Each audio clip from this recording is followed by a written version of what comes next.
Les discours alarmistes, on en a partout, il y en a partout, ça fait flipper les gens. On parle d'éco-anxiété aujourd'hui, de solastalgie. Moi, mon credo, moi, c'est Salut à tous, bienvenue sur Communicateur Pro, le meilleur endroit pour augmenter vos talents de communication, gagner en confiance et captiver votre auditoire. Aujourd'hui, on est avec Thomas. Alors, c'est un gars incroyable avec un parcours vraiment atypique. Il est passé de l'industrie quasiment du luxe jusqu'à l'humanitaire et jusqu'à devenir conférencier spécialiste dans la thématique de l'écologie. Alors, juste avant de découvrir tout le parcours et les secrets de Thomas, n'hésitez pas à télécharger votre livre offert, Les 3 secrets pour mieux parler en public, qui se trouve dans la description, juste en dessous. Salut Thomas. hello! Alors, merci d'être avec nous sur Communicateur Pro. Merci à toi, Jonathan, de me recevoir. Avec plaisir. Alors, pour les gens qui ne te connaissent pas, est-ce que tu peux te présenter? Alors rapidement, donc moi je suis, breton portugais, citoyen du monde. J'ai 32 ans, là actuellement je suis en France et je suis actif dans l'écologie, depuis, environ mes 17 ans, donc depuis le lycée. Donc ça fait à peu près 15 ans maintenant. Donc voilà, j'ai un parcours, assez riche, dans, des expériences associatives, bénévolat, entrepreneurial. Je suis passé un peu dans la sphère aussi, du luxe et cetera. Donc voilà, c'est vrai que j'ai un parcours, qui donne un peu le tournis, mais tout s'assemble quand je l'explique et voilà, aujourd'hui, je m'épanouis à travers l'art et la conférence, la formation autour de l'écologie toujours. Voilà. Génial. Et il y a quelque chose que tu m'as partagé, c'est le fait qu'aujourd'hui, les gens peuvent trouver que le thème de l'écologie, surtout pour un conférencier, ça peut être vraiment, il y a beaucoup de conférenciers sur le domaine. Toi, ça fait vraiment longtemps que tu es dessus. Oui, bien sûr, moi j'ai commencé à donner mes premiers ateliers, mes premières res conférences, j'avais 17, 18 ans, donc après s'en est suivi, s'est suivi plusieurs conférences. Donc j'ai commencé au lycée. Après, le lycée, à l'obtention du bac, je suis parti 1 an, au Portugal. J'ai fait un volontariat européen. Puis là, j'ai commencé vraiment à prendre de plus en plus la parole, animer des groupes. Donc c'était un public assez varié. Donc c'était de l'enfant à l'adolescent jusqu'aux jeunes étudiants à des personnes qui ont un peu plus de 30 ans. Et là, j'ai vraiment, commencé vraiment à prendre goût à l'exercice. Et puis, très jeune, de toute façon, moi, j'étais toujours, fan de philosophie, de politique et cetera. Donc, j'ai étudié un peu, voilà, les philosophes grecs, les discours de Martin Luther King, Rosa Parks, Malcolm X et cetera. Donc très jeune, j'ai eu cette, prise de conscience qu'avait, un orateur. L'orateur a le pouvoir, en fait. Il a du pouvoir. Il a, une capacité, voilà, à mouvoir, à comment dire? Convaincre et lever une foule tout entière avec lui. On prend l'exemple aussi de Gandhi, j'aime bien citer l'exemple de Gandhi parce que, voilà, il a vraiment fait des choses extraordinaires pour l'Inde, grâce à ses discours en partie et en incarnant lui-même, le changement qu'il voulait voir dans le monde. Ça, c'est la citation que j'ai citée à la conclusion de mon TED. Voilà, c'est vraiment ça. Et puis partager, voilà, des valeurs, des messages qui me touchent profondément et qui touchent la société tout entière, hein, qu'on habite, à Montréal, à Paris ou autre. Les sujets, actuels, sur l'écologie, voilà, ça devrait nous concerner tous et moi je pense, ma conviction profonde, c'est que ça nous concerne. De toute façon, à un point où à un moment donné, à un autre de notre vie, ça nous concerne. Voilà. Et justement, on va aller plonger dans le sujet très bientôt avec toi de comment parler d'écologie, parce que je suis sûr qu'il y a aujourd'hui une façon et ta façon particulière de l'amener et qui fait que ensuite ça devient passionnant, intéressant et puis là le cœur s'ouvre et on a vraiment envie de s'y mettre et de passer à l'action. Et juste avant qu'on parle de ça, est-ce que tu peux nous dire l'histoire entre le moment où tu étais serveur et maître d'hôtel dans le luxe jusqu'à finalement engagé dans l'écologie? Comment ça s'est passé? En fait, moi j'adore les voyages, je suis amoureux des voyages. Et mais pour financer des voyages et financer mon mode de vie, parce que je suis un grand dépensier et j'aime bien profiter de la vie, je me qualifie comme, voilà, épicurien hédoniste, mais je fais aussi beaucoup de sport et quand on atteint un certain niveau en sport, on a besoin d'équipement et l'équipement, ça coûte cher. On a besoin de se déplacer, on a besoin de, voilà, aller sur des compétitions ou autre, s'acheter, voilà, un bon matériel. Donc ça coûte cher. Malheureusement, j'ai pas de sponsor, j'ai pas, non plus une famille très riche qui m'aide. Donc donc voilà, donc j'ai dû un peu me débrouiller. Il se trouve que de fil en aiguille, j'ai rencontré les bonnes personnes au bon moment, tout seul, hein, par ma motivation et aussi voilà la tchatche que j'ai, la capacité que j'ai à communiquer avec les personnes et convaincre. On m'a donné ma chance et j'ai commencé à travailler, voilà, à Paris. J'ai travaillé, sur les Champs-Élysées, dans un cabaret, je vais pas citer le nom, très connu, donc voilà. Et puis, donc ça, c'était la nuit et le jour, j'étais hôte VIP, polyglotte et à côté aussi, je faisais maître d'hôtel sur certaines prestations pour un grand traiteur français, pareil, je ne citerai pas le nom, mais qui a des boutiques place Vendôme. Enfin voilà, c'est l'élite, du traiteur. Donc voilà, donc j'ai appris beaucoup de choses, j'ai vu beaucoup de personnalités différentes. J'ai servi, ouais, tout type de personnes, hein. Ça va du jeune à l'entrepreneur, au ministre, à l'acteur que je ne connaissais même aux acteurs, par exemple, que je connaissais même pas, à cette mannequin russe où je renverse un peu de cocktail sur sa magnifique robe et j'ai son mari qui était prêt à me casser la tête.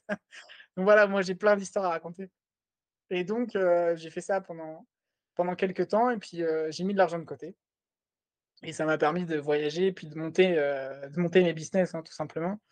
Donc monter mes business, c'était surtout, start-up engagée sur l'alimentation durable, donc l'alimentation, plutôt végétale avec du microplancton et algues marines, donc lié avec l'industrie, CHR, hein, café, hôtel, restaurant. C'est pour ça que je gardais un pied dans ce milieu, en fait, pour avoir mes portes et mes tickets, voilà, mes tickets d'entrée, hein, dans certains milieux et donc voilà et puis, de fil en aiguille, j'ai arrêté cette activité-là pour me concentrer à 100 sur mon activité entrepreneuriale, donc de co-créateur de start-up. Donc j'avais des associés, on en a monté plusieurs, toujours dans le même domaine, voilà, agriculture urbaine et production de plancton. C'était la spiruline à l'époque et puis il y avait d'autres macro et microalgues. Donc la spiruline, c'est un plancton végétal, mais on avait d'autres produits, sous-produits à côté. Donc on est monté, c'était comme ça, puis on est monté très vite. Et puis on est redescendu aussi très, très vite, très bas en fait. Donc voilà, on a enchaîné. Moi c'était moi qui étais devant les plateaux, la télé, la presse, tout. Donc c'était vraiment, comment dire, il y avait un stress, mais c'était aussi bon quoi. Il y avait une adrénaline. Et donc voilà. Mais quand tu redescends, voilà, des étages que tu as gravis et que ça redescend vite, ça fait mal. Tu laisses aussi tes plumes parce que forcément tu as dépensé, tu as mis tes gains, dans la société et puis tu perds tout du jour au lendemain et tout ça, ça m'a appris enfin, je me suis recentré et je me suis posé, voilà, les vraies questions, en fait. Qu'est-ce que je voulais vraiment faire dans ce monde? Qui je voulais vraiment être? Et puis, je me suis rendu compte que, il y avait sûrement beaucoup d'ego peut-être mal placé, d'envie peut-être, un peu, comment dire? Entre guillemets «négatif» qui venait de ma part, qui voulait, voilà, être reconnu, connu, faire de l'argent, tout en travaillant dans l'écologie. Il y a plein de choses qui s'est passé à ce moment-là dans ma tête et je me suis dit: «Bon voilà, reviens peut-être à tes bases, à qu'est-ce que tu aimes vraiment faire?» Donc moi, j'ai plusieurs choses qui m'animent dans ma vie. Il y a le sport et l'art notamment et puis les voyages éco-responsables. Donc je me suis concentré là-dessus et à partir de ce moment-là, j'ai commencé, voilà, à vendre des conférences, notamment à rentrer dans l'agence de Luigi Lyon Média, faire de la formation aussi sur la transition écologique, plutôt sur les réponses, voilà, les «solutions» entre guillemets à la transition écologique et j'ai recommencé à peindre, à dessiner, à créer des choses que je faisais adolescent, enfant et voilà, je me suis recentré sur vraiment des choses, plus, terre à terre, personnelles, moins de paillettes, voilà. Des choses plus concrètes, plus sincères, on va dire. Et justement, pour ceux qui n'ont pas vu le TEDx de Thomas, je vous conseille de le voir vraiment parce que ça raconte assez brièvement son Mmh. histoire et le changement, en fait, le déclic qui fait qu'avec Ouais, un livre en particulier, il a ouais, commencé à prendre conscience, en fait, des multinationales, de tout ce qui pouvait avoir un impact sur nos choix, nos décisions, notre consommation et tout à donc fait. tu as réussi à travers ce parcours, après bien sûr avec les voyages, à te plonger dans le terrain et ça a été quoi finalement le pas pour ensuite en parler? En parler devant un public et dire: «Bah, je suis légitime pour transmettre ce thème». Tout à fait.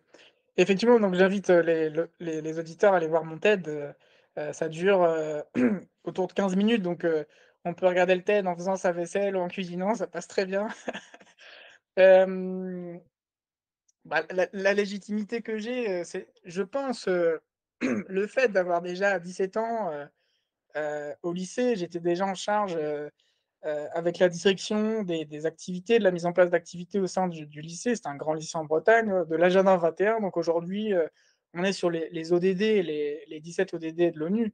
Hem, à l'époque, c'était pas la mode, c'était pas trendy du tout. Moi, on me pointait du doigt à l'école, hein. J'étais le relou qui parlait d'écologie. J'étais seul. Voilà, donc j'avais mis en place, plusieurs actions, de communication notamment. J'avais fait le logo, créé un peu la charte graphique, fait des affiches au sein du SELF pour, parler du gaspillage alimentaire et lutter contre le gaspillage alimentaire à l'école. Bon voilà, tout plein de choses comme ça donc et puis voilà, le fait d'avoir monté ma boîte autour de 23-24 ans, mon TED à 27 ans, puis d'autres conférences avant, avoir accompagné plein de personnes sur ces sujets-là de l'écologie. Hem voilà, je pense que ma légitimité, elle est là et puis surtout, c'est quelque chose qui me passionne, ça me fait vibrer, c'est quelque chose que je vis au quotidien. Donc je suis assez, comme dit, mon ami, intarissable sur le sujet. Après, j'ai des limites, je ne peux pas parler, longuement, par exemple, sur l'énergie, tout ce qui touche à l'énergie, aux énergies renouvelables et cetera. J'ai des connaissances, mais je ne suis pas ingénieur. Voilà, si on veut parler de ces sujets-là, c'est avec un ingénieur, qui a bac+5, c'est pas mon cas, ou bac+6. Chacun, chacun a ses spécificités.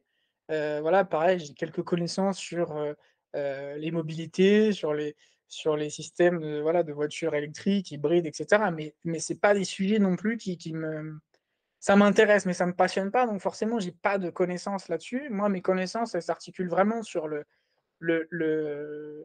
notre vie au quotidien. Voilà, donc nos achats, notre consommation sur l'alimentation, ça c'est j'ai des connaissances. Sur, nos activités, physiques, sur le sport, là-dessus je peux parler des heures. Sur nos voyages éco-responsables, j'ai par ailleurs donc moi voyagé dans plusieurs j'ai pas la liste, j'ai pas compté, ça m'intéresse pas, mais dans plein de pays différents et à côté, j'ai investi dans la startup Fairmove, qui est une entreprise, française engagée, représentée par Jean-Pierre Nadir, qui est, le juré de Qui veut être mon associé. Donc voilà, je suis dans ces domaines-là et puis, et voilà, ça me passionne. Encore une fois, c'est je partage des ma passion, mes passions. Donc c'est entre guillemets «c'est facile», enfin c'est plus facile, que de parler d'un sujet qui nous passionne moins forcément. Et même si on pense aux personnes qui justement sont touchées par l'écologie, peut-être ils sont dans ce domaine-là, que ce soit dans un contexte associatif ou professionnel, puis là, ils se disent: «J'aimerais faire comme Thomas, j'aimerais parler de ça, devenir conférencier dans ce sujet-là». Qu'est-ce que tu leur dirais à ces gens-là? Alors c'est marrant parce que j'en ai eu, alors j'en ai eu des demandes, suite à quelques conférences, notamment mon TEDx à Brest, mais pas que. Suite à des posts sur Instagram ou YouTube ou Facebook ou autre. J'ai des personnes, pas que des jeunes, hein, qui m'ont contacté. J'ai notamment des personnes autour de 40-50 ans, reconversion, voilà, qui m'ont contacté pour me poser ce type de questions ou pour, que je les aide à créer leur société, à se réorienter dans le domaine de la transition écologique. Bah, déjà, je pense qu'il faut incarner, heu, entre guillemets «ses valeurs». Faut pas être en dissonance, faut être en adéquation avec nos valeurs, ce qu'on dit, ce qu'on pense, ce qu'on fait et cetera. Là-dessus, pour moi, c'est très important, vraiment. Voilà, c'est dans cette maxime de Gandhi: «Be the change you wish to see in the world», c'est vraiment important. Hem, Après, je pense qu'il faut rester, voilà, il faut rester cool, il faut rester humble, il faut rester, dans des discours, les discours alarmistes, On en a partout, il y en a partout, ça fait flipper les gens. On parle d'éco-anxiété aujourd'hui, de solastalgie. Moi, mon credo, moi, c'est: «OK, il y a ça qui va pas, c'est la merde, mais je pense qu'il faut rester quand même optimiste», même si, voilà, au fond de moi, j'ai des pensées pessimistes sur pas mal de sujets, parce que moi, ça fait depuis que j'ai 17 ans que j'écoute, que j'étudie ce sujet, donc forcément, hem, tu as de quoi déprimer certains jours. Mais il faut rester cool. Parce que si tu veux entre guillemets, «toucher et convaincre les autres personnes», il faut avoir quand même un discours assez désirable et cool en fait, pour les personnes. Parce que personne veut se faire battre, personne veut un truc relou, chiant, donc voilà, c'est hyper important, c'est hyper important quoi. Voilà, on n'est pas maso quoi, on veut quelque chose quand même d'assez, agréable, il faut pas trop que ça pique. Donc voilà, on marche sur des œufs. Voilà, c'est le j'avais fait une petite note là. On marche sur des œufs. Moi, il y a un exemple que je peux citer. C'est un grand, j'ai écouté une conférence d'un grand cancérologue français, monsieur professeur Joyeux, qui racontait, en conférence, les dires d'un de ses collègues cancérologues, aussi un grand cancérologue français. Il disait: «Voilà, dans ma carrière de médecin, j'ai pu parler de tout avec mes patients sauf d'une chose». Et il pose la question comme ça, à l'assemblée, quelle est-elle? Et bah, c'était l'alimentation. En fait, dès qu'on touche à l'alimentation, on soulève tellement de choses. Donc on va toucher à la religion, à l'éducation, à la culture, à l'héritage, social, familial et cetera. C'est tellement complexe et moi je l'ai vu dans mon business sur qui touchait à l'alimentation justement et en fait ça rejo leur son discours et moi mon vécu, d'entrepreneur, ça rejoignait tellement ces 2 choses-là et je dis: «Waouh!» En fait, c'est hyper touchy, c'est hyper sensible quand on parle d'alimentation, d'écologie, parce que c'est lié, hein, l'écologie, l'alimentation, la politique, la géopolitique, l'économie, la santé, tout est interconnecté. On voit les problèmes qu'il y a eu, avec la guerre, par exemple autour du gaz, en Russie, au Moyen-Orient et cetera. Tout est connecté, tout est interconnecté. Tout va nous toucher. Voilà, on a eu l'augmentation du gaz, on l'a encore en juillet, par exemple. Voilà, ça nous touche, en fait, au quotidien. Même ce qui se passe à l'autre bout du monde va nous toucher forcément. Donc voilà, donc c'est hyper sensible, certains sujets plus que d'autres et voilà, moi j'ai vu des gens en conférence, en assemblée, se révolter, quoi, tu vois? Des gens, tu as touché un truc, quoi, juste avec un mot ou une phrase, donc c'est hyper, ouais, c'est sensible, c'est sensible. C'est sensible, mais j'imagine que ça doit être aussi très inspirant de se dire: «Bah, là, je livre quelque chose qui est plus grand que moi, qui va aider, à une échelle bien supérieure à mon petit ego, ma petite histoire personnelle». Est-ce que ça, ce serait un conseil que tu donnerais aussi? Parce que là, c'est vraiment excellent. Tu as parlé du fait de déjà être aligné avec ses valeurs, tu as parlé Mmh. du fait d'être cool dans ton message, donc de ne pas culpabiliser les gens. Est-ce qu'il y a d'autres choses encore qui te viennent à donner comme conseil?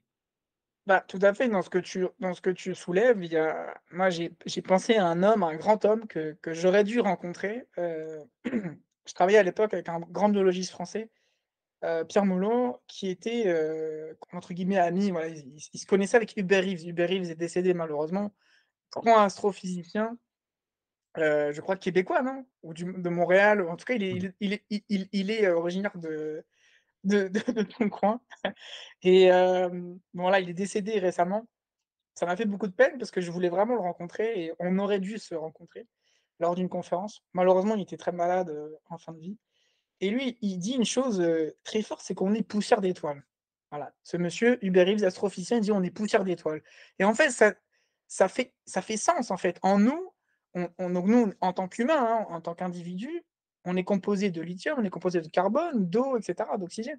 On est poussière d'étoiles, on est nature. En nous, on a des éléments qu'on trouve dans la nature. Faut arrêter avec cet ego, voilà, voilà, le melon qu'on a en tant qu'homme, en tant qu'individu.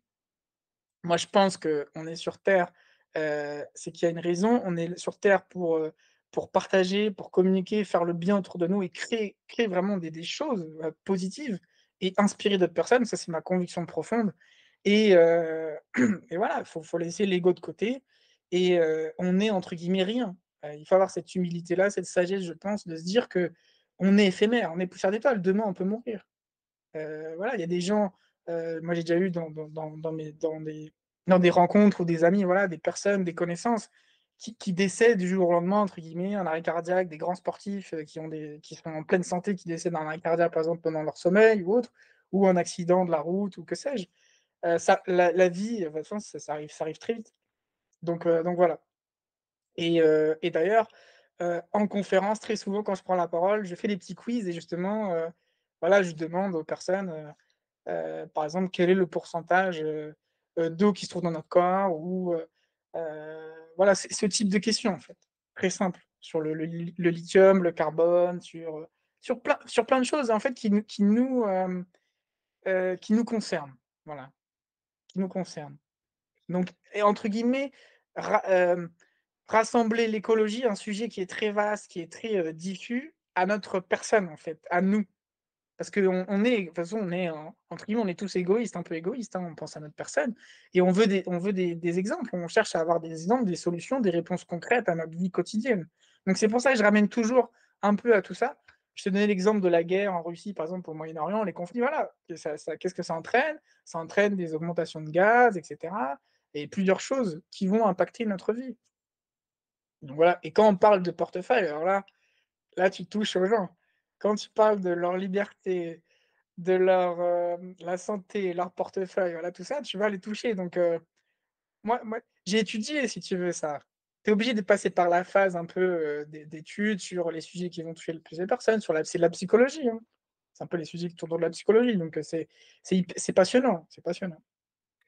Et en même temps, j'imagine que, il y a eu des moments où tu as dû avoir des défis dans ton parcours de te dire: «Bah, je vais présenter, cette conférence sur ce thème, je vais commencer à ouvrir, heu, le réseau pour parler de ce sujet». C'était quoi les défis que tu as eu le plus en tant que conférencier sur ce sujet-là et comment tu as fait pour les dépasser? Je crois que c'était, notamment avec Luigi sur une conférence qu'on a animée ensemble en anglais. C'était un gros colloque qui tournait autour de l'automobile, l'innovation dans l'automobile et c'était l'automobile, plutôt, voiture électrique et hydrogène. Moi, c'est pas un sujet qui me passionne, plus que ça. Luigi, lui, lui, il est vraiment calé sur le secteur de l'auto. Donc c'est lui qui m'a un peu, voilà, amené avec lui, qui m'a soulevé là-dedans. Après voilà, moi j'ai une voiture, hein, je le dis, c'est pas du tout écolo. J'ai une vieille voiture diesel, mais je vais jusqu'au bout et justement, c'est plus écologique d'aller jusqu'au bout et d'entretenir surtout d'entretenir son véhicule au bon moment, ne pas attendre, last minute, que d'acheter, voilà, que de se convertir et d'acheter une voiture neuve, je dis bien neuve, électrique ou hybride. Là-dessus, j'ai étudié quelques articles, je me suis renseigné auprès de journalistes et cetera. Donc voilà, j'ai commencé à m'y intéresser, ça m'intéressait pas forcément, mais comme ça me touche, j'ai besoin d'avoir une voiture. Moi où je vis en Bretagne, hem, je fais du sport dans la nature, donc j'ai besoin de transporter mon matériel pour aller par exemple surfer et cetera. Je ne vis pas au bord de l'océan actuellement, enfin je vis, allez, à 20 minutes, une demi heure en voiture des meilleurs spots. Je pourrais aller en vélo, en VTT électrique notamment parce que j'en ai un, mais voilà, j'ai quand même besoin de mon véhicule, donc j'ai commencé à m'intéresser au sujet et à le rendre, voilà, à rendre un peu plus le sujet intéressant pour moi, pour pouvoir animer cette prise de parole que je donnais, en solo et accompagné avec Luigi. Donc c'était ça, un de mes plus grands défis, je pense, c'est de m'intéresser à un sujet, hem et puis de partager des éléments sur le sujet, d'apprendre des nouvelles choses, des normes, des textes de loi et cetera au niveau européen. Parce que là, c'était avec une association européenne, entre guillemets «un lobby», européen sur le sujet. Ça a été assez challengeant, ouais, je dirais. Donc et aussi auprès d'un public, que j'avais pas l'habitude forcément de toucher non plus. Parce que là, on avait face à nous, des personnes très climato-sceptiques, très aussi fermées, c'était un milieu très masculin, très corporate. Donc moi, j'ai l'habitude d'un public très mixte, et un peu plus jeune aussi. Mais surtout mixte et jeune, un peu plus jeune, un peu plus ouvert même dans certaines entreprises et auprès d'entrepreneurs, quand je prends la parole, c'est quand même un peu plus open et plus mixte. Là, c'était vraiment, voilà, c'était costume, cravate, homme, plus de 50 ans, quoi, en moyenne. Donc c'était challengeant. Mais j'ai réussi, j'ai eu des bons retours, j'ai même fait rire l'assemblée, voilà, par exemple, sur une question, un quiz, 2 personnes trouvent la bonne réponse. J'ai dit: «Bah, voilà, vous avez gagné des tapas aujourd'hui», parce qu'on était à Barcelone, donc voilà et tout le monde a rigolé et je m'y attendais pas vraiment, mais donc voilà, façon, on a quelques secondes, voire peut-être une minute pour, un peu s'inscrire sur scène et détendre l'atmosphère parce que tout le monde est tendu. Toi, tu es tendu, tu es stressé, mais les personnes aussi dans l'assemblée sont un peu tendues donc c'est ton rôle en tant que speaker, en tant que MC, maître de conférence, de détendre, aussi cette atmosphère-là et poser des bases. Donc voilà, donc aussi, dire aux gens d'éteindre leur téléphone, les questions, voilà, c'est à la fin, merci de pas interrompre et cetera. Si vous voulez, sortir de la salle, faites-le en silence et cetera. Bon voilà, ce genre de choses. Ce qui est super aussi, c'est que je vois qu'il y a toujours, de l'humour dans ce que tu apportes, un petit moment où tu vas un peu détendre les choses et en même temps, je me dis, pour arriver au stade où tu as été, présenter ta conférence TEDx, je suis sûr qu'il y a eu des étapes, tu t'es fait accompagner à des moments, tu as eu des coachs, tu as eu, des formations. Comment ça s'est passé les étapes pour maîtriser l'art oratoire? J'ai fait un peu d'impro, donc théâtre d'improvisation. J'ai de la chance d'avoir un ami qui est acteur, il fait de l'impro depuis pas mal d'années. Lui, il m'a coaché, c'était un des premiers à me coacher. Hem, j'ai participé aussi, voilà, à des événements autour de l'impro, de théâtre, donc j'ai commencé à regarder des vidéos sur YouTube aussi à fond et puis à me coacher avec des coachs en présentiel, notamment Luigi. Hem, moi, je pense que, voilà, en tout cas, moi, ma touche, ma valeur ajoutée, c'est que je parle de sujets vraiment, parfois, qui sont très sensibles, qui sont vraiment très durs. Je peux parler, voilà, de sujets même qui pourraient faire pleurer certaines personnes, mais je le dis aussi avec humour parce que, j'aime cet humour noir, ce côté cynique parce que je l'ai clairement et hem et je pense que c'est important aussi de rire et de rire un peu de tout, mais d'amener toujours un, voilà, un message de bienveillance, d'humanité et moi, c'est ça vraiment que je veux partager, mais si on peut le faire, voilà, avec un peu d'humour, bah, je pense que ça passe mieux. La pilule passera mieux. Après, je sais aussi, parfois être et je suis quelqu'un aussi de sérieux et je sais être sérieux quand il faut mais j'ai pas cette, voilà, les personnes qui me contactent en général, c'est aussi pour passer un bon moment et que j'amène, voilà, cette touche-là. S'ils veulent quelqu'un de très rigoureux, très carré, voilà, c'est pas moi. Moi, c'est pas moi. Moi, j'arrive pas sur scène en costume 3 pièces, la cravate, le truc, ça me je l'ai déjà fait, mais bon, je suis plus polo, t-shirt, petit pull, et j'aime bien faire rire les gens sur ces sujets-là. Après, donc tu parlais sur le coaching, hem, donc voilà, donc j'ai commencé par l'impro, j'ai eu quelques coachs, Luigi notamment, puis des amis, puis des coachs sur le théâtre aussi. Mais voilà, qu'est-ce que je peux dire là-dessus? Bah, c'est essentiel de se faire coacher. Si tu veux, monter sur scène, donner des conférences, heu prendre la parole, de toute façon, même face caméra, tu vas avoir besoin de te coacher. Regarder des vidéos, ça suffira pas. Lire des bouquins, ça suffira pas. Faut faire des exercices, faut s'entraîner, s'entraîner, s'entraîner, c'est comme tout. C'est comme tout. Moi, je suis sportif, j'ai fait, plus de 10 ans de judo, j'ai fait de la compétition, c'est comme tout. Faut s'entraîner. Il y a pas de secret et il faut aimer, faut prendre du plaisir. Si tu prends pas de plaisir, c'est pas la peine. Faut passer ton chemin. Moi, Génial. c'est mon avis. Ben écoute, je trouve ça vraiment excellent et il y a une part de toi qu'on n'a pas abordée et qui pourtant est vraiment importante, c'est ta part artiste, donc artiste plastique Ouais, et ouais. juste avant qu'on plonge dedans et que tu nous dises exactement tout ce que tu fais, je vais partager à nos téléspectateurs, en fait, on a réalisé qu'on parlait tous les 2 portugais. Falo português, falas português também? Eu falo português sim, então bem-vindos, bem-vindo aos portugueses, os lusófonos. Os lusófonos. Donc, en fait, on dit un petit bonjour à toutes les personnes qui parlent un peu portugais. Et en fait, j'ai vu une de tes œuvres. Donc, tu fais des œuvres qui parfois sont dans la rue directement. Ouais, Et il y avait une phrase que tu as notée en portugais. Je vais la lire et puis tu vas nous expliquer ensuite ce que ça représente pour toi et pourquoi tu as fait ça à ce moment-là. C'était Pai Natal, quero ecologia, amor, paz. Père Noël, je veux ouais, l'écologie, l'amour et la paix. Tu veux nous en parler? ouais, j'ai fait ça. Ouais, c'est énorme, j'ai fait ça, j'ai publié pour Noël sur mon Instagram.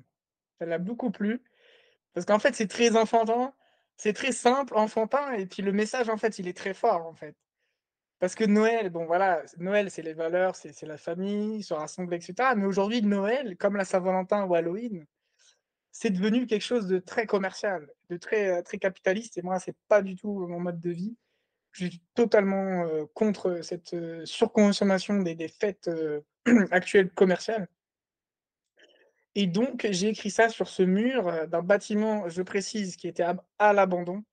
Je ne vais jamais peindre, voilà, dégrader, peindre ou faire quelque chose sur un mur qui est, entre guillemets, voilà, quelque chose qui est utilisé, un bâtiment qui est utilisé. Donc là, c'est vraiment un bâtiment à l'abandon, en pseudo ruine donc voilà, je me suis permis, cette cette petite peinture.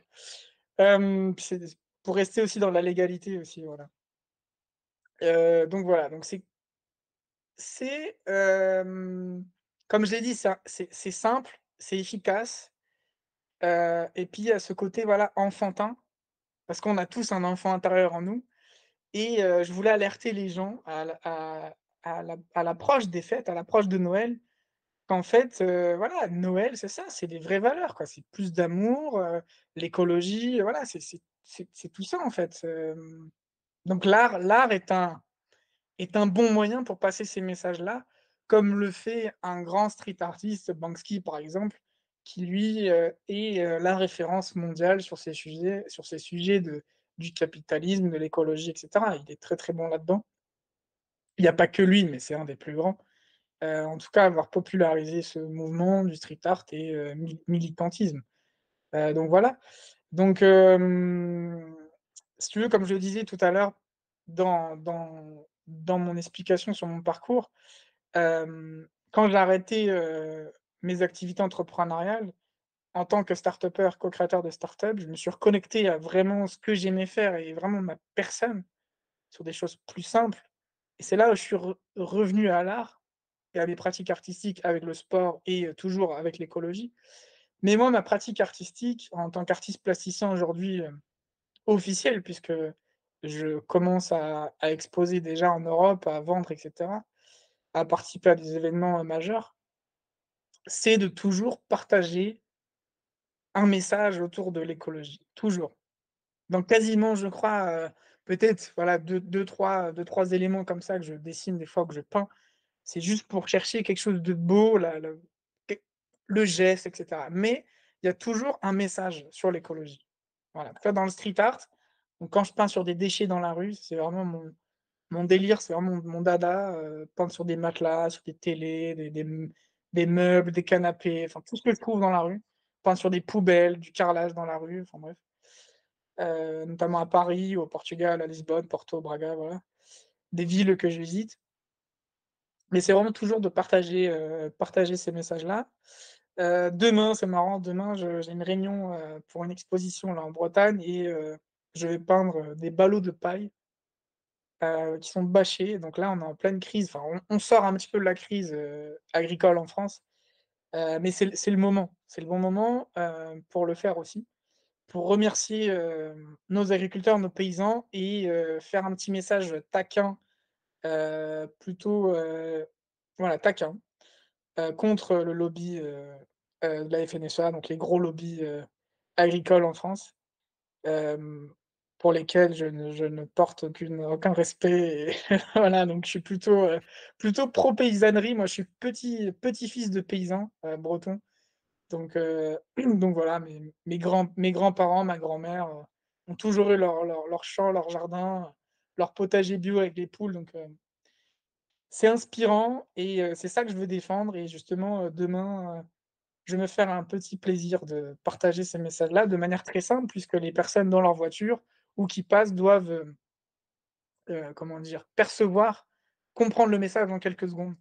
Donc c'est aussi là l'art de trouver les bons mots et on revient à finalement à cette prise de parole justement et trouver les bons mots pour convaincre et amener les gens vers ces sujets-là. C'est vraiment excellent parce que ce que tu nous transmets, c'est non seulement, bah, le fait d'être vraiment porté par ces messages-là et de les transmettre autant par la parole parce que quelqu'un qui se dirait: «Comment parler d'écologie?» Il y a à travers la parole et tu l'incarnes aussi, il y a à travers l'art plastique et toutes les formes d'art qui sont possibles. Pour toi, en fait, l'essentiel, c'est quoi le lien, le fil rouge entre toutes tes activités et qu'est-ce que tu fais aujourd'hui, concrètement? Déjà, nos nos ancêtres, hein, les hommes préhistoriques étaient des artistes. Ils étaient, voilà, les chasseurs-cueilleurs, ils peignaient, ils chantaient même, parce que j'ai même vu des vidéos où, il y a des études qui montrent qu'ils chantaient aussi dans certaines caves, certaines grottes, ils peignaient, donc voilà.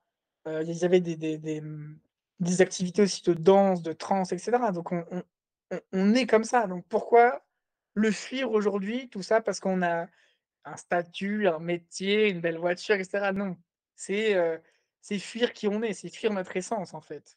C'est tout et pour moi, c'est la base, c'est la base. Rien que le fait de se mouvoir, de danser, on est déjà dans une pratique artistique. On est sur des choses qui nous transcendent et moi, c'est ça que je cherche, c'est cette transcendance, c'est à toucher d'autres niveaux. Voilà. Et plus grand que moi, que ma petite personne et c'est ça qui est intéressant. Donc aujourd'hui, moi, je suis concentré sur ma pratique, autour de l'art, comme on l'a dit, l'art engagé, l'écologie, donc j'expose, Paris, Lisbonne, Porto, j'y viens aussi. J'ai exposé aussi à Helsinki, voilà, en Bretagne, là, je travaille sur un sujet en Bretagne et puis, des propositions sur l'étranger aussi, je peux pas en parler parce que c'est pas fait, mais, voilà, j'ai des petites propositions qui tombent là en ce moment, l'Allemagne, Venise peut-être et puis, outre-Atlantique, je l'espère, peut-être un jour Montréal, les US. Je parle avec une galerie tout à l'heure pour, une foire à Miami, voilà, bon. Pour l'instant, je peux pas trop en dire plus parce que c'est très, c'est très mouvant, puis c'est très spécial, c'est très particulier le milieu de l'art, je dis moi, je suis dans l'art contemporain et l'art abstrait, le street art et cetera, c'est vraiment un milieu à part. Donc, voilà, c'est assez impénétrable. Donc voilà, je me fais pas de grandes illusions, mais moi j'ai besoin de créer. C'est comme, pour moi, c'est comme boire, manger et faire du sport, c'est vital pour moi. Hem, Par ailleurs, je continue à toujours me former et aussi donner des formations, notamment avec, un partenaire que j'ai, ici en France ou à Lisbonne, par exemple, où on forme des enseignants, des élèves et puis des entrepreneurs ou des personnes, voilà, qui cherchent à se former sur les sujets de l'écologie, concrète, hein, pour mettre en place des actions concrètes dans le quotidien ou pour des entreprises, des entrepreneurs plutôt RSE. Ça aussi, c'est dans mes cordes et puis voilà, moi je me forme, je continue à me former pour donner des cours, animer des événements, des retraites autour du sport, mais en lien avec les sports aquatiques, les sports de glisse et cetera, donc moi c'est ma passion ça. Donc voilà, c'est ce que je fais, ce que je pratique, plusieurs fois dans la semaine, plusieurs sports aquatiques. Je vais pas les citer parce que la liste est longue, mais ça va de la natation au surf avec un voilà, une grosse enveloppe autour des sports aquatiques, donc voilà. Et plus tard, sur mon objectif là sur le ça c'est maintenant, hein, mais mon objectif sur du long terme, moi, c'est d'avoir mon propre lieu, de continuer à organiser des événements, accueillir des événements sur mon lieu, accueillir des sportifs, des athlètes, des artistes et faire des séjours, autour du bien-être, l'art et l'écologie. Voilà. Donc c'est Génial. ça mon projet de vie. Ça prendra le temps qu'il faudra, mais je suis là-dedans, ouais. Et est-ce que tu aurais un tout dernier conseil à donner aux gens qui se posent la question: «Comment parler d'écologie?» Mmh. Bah, incarner, hein, incarner, prendre du plaisir à incarner son message, être cohérent. Voilà. Magnifique. Écoute, c'était un grand plaisir d'avoir, ta présence sur Communicateur Pro. Est-ce que tu peux nous dire où est-ce qu'on peut te retrouver? Alright, all good. Yeah, let's follow me. Bah, alors je suis plus actif sur Instagram et sur LinkedIn, par exemple, et sur YouTube aussi, puisque j'ai 2 chaînes YouTube. J'ai 2 comptes Instagram et un compte LinkedIn. Donc LinkedIn, hem, bah, tu mettras le lien en barre d'infos, c'est mon nom complet, donc Thomas Dagandias da Silva. Sur Instagram, c'est Thomas da Silva Dias et mon profil artistique, sur Instagram ou YouTube, c'est art.omas. Donc j'ai fait un jeu de mots avec mon prénom à la portugaise et l'art, art.oms. Ça, c'est mon profil Instagram et YouTube artistique. Voilà, très simple. Excellent. Merci énormément Thomas. On va mettre bien sûr tous les liens de Thomas pour que vous puissiez le Merci. suivre, le retrouver et continuer d'être inspiré par son parcours. Et juste avant de partir, bien sûr, n'hésitez pas à aller aussi dans la description, chercher votre livre offert, Les 3 secrets pour mieux parler en public. Merci encore Thomas. Muito obrigado e grande Muito abraço. obrigado. Tchau, merci.